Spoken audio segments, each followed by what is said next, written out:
Hey, hey, y'all. Hey, I am Shar, aka Says What She Wants, the number one female advocate for men. I am also an HR coordinator by day. I'm also a sex therapist, and I'm also a music guru too. Oh, okay. I didn't know those two last things were in under your belt. Yes. Okay. So tell me, how long have you been a female advocate?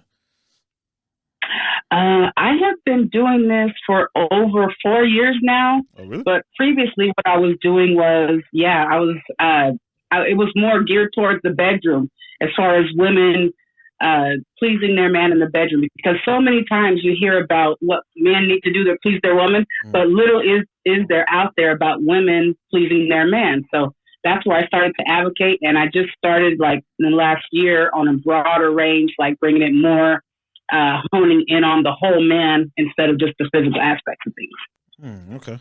So what made you what gave you I don't know why they always call it like an awakening, but what gave you the idea and just like, you know what, this is how it needs to be.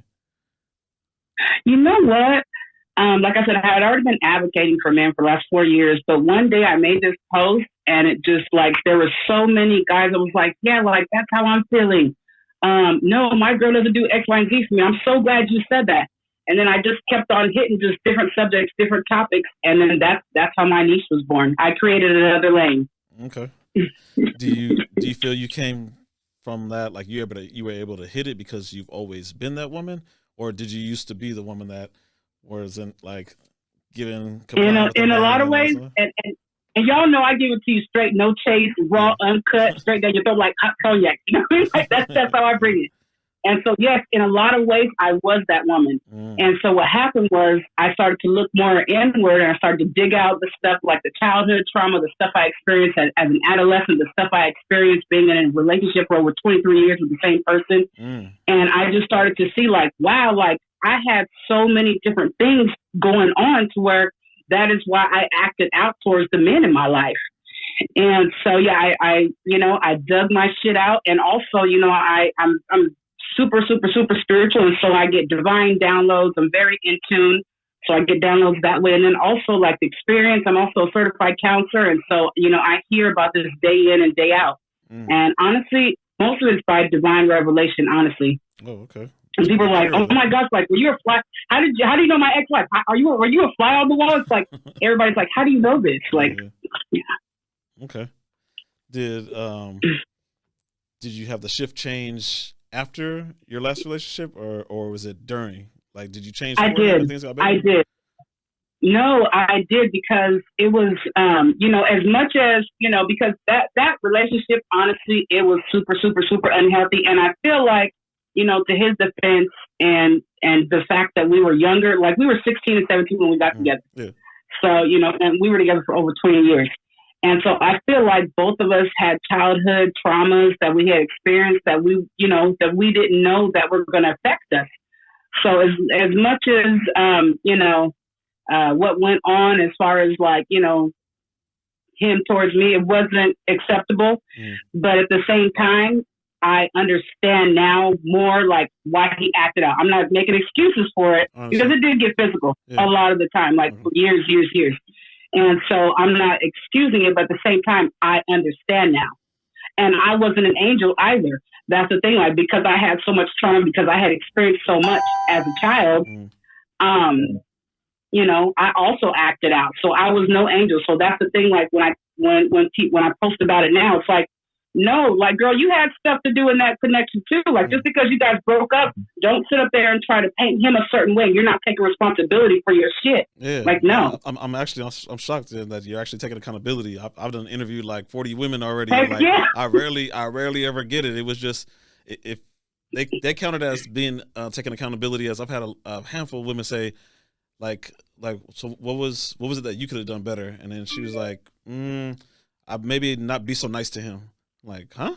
And she was like, yeah, like he's taking advantage of me because I was too nice. And I'm like, but how was he taking advantage of you? He was just requiring what was like to be done on your part of the relationship, and it just triggers on and goes down the line. Like, And you know what? I run into that a lot. And, of course, I'm labeled the pick me. I'm labeled Yeah. masculine. I've seen it. I'm labeled as the one that, oh, you're just saying what men want to say. Oh, look at the percentage of men on her post, you guys. Like, look how many men follow her. She's just saying what they want to. She's pandering to men. Yeah. And like, no, like when you go and look at my content, you can see how passionate I am about this.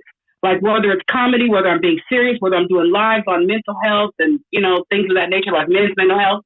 But I am so passionate about what I do, like seriously. And, like a lot of the top two things that men say are the issue in their relationship is that I have talked to men who have been in relationship and married for over 30 years. They have never once received an apology from their wife. Really? So at the forefront is not apologizing and accountability. So it's like she's always shifting the blame and pointing the finger instead of looking at herself.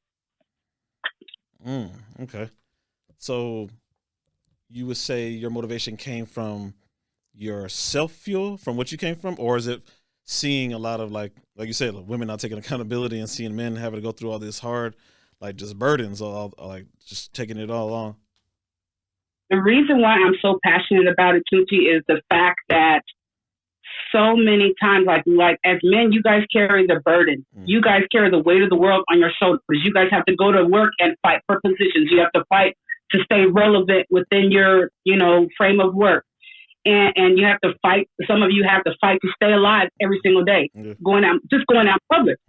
And so it's like you guys carry the weight of the world on your shoulders. There's no way you should have to come home and have to be treated like, can I say shit? Yeah, you good?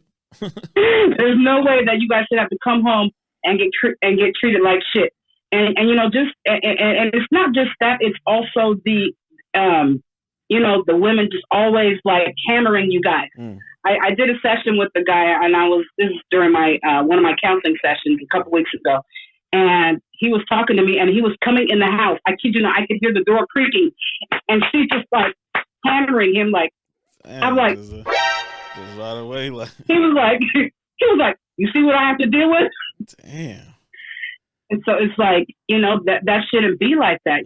Some of you guys work 10, 12, 15, 16, 17 hours. And just like I say, even if you don't work that many hours, there is no reason why you guys shouldn't have a safe haven when you walk into those doors where most of you guys pay 100% of the bills. You're making sure she's taken care of. You're making sure the kids are taken care of. You're taking care of her in the bedroom. You're making sure that she has everything she wants and needs, but yet you get treated like shit. No. Yeah.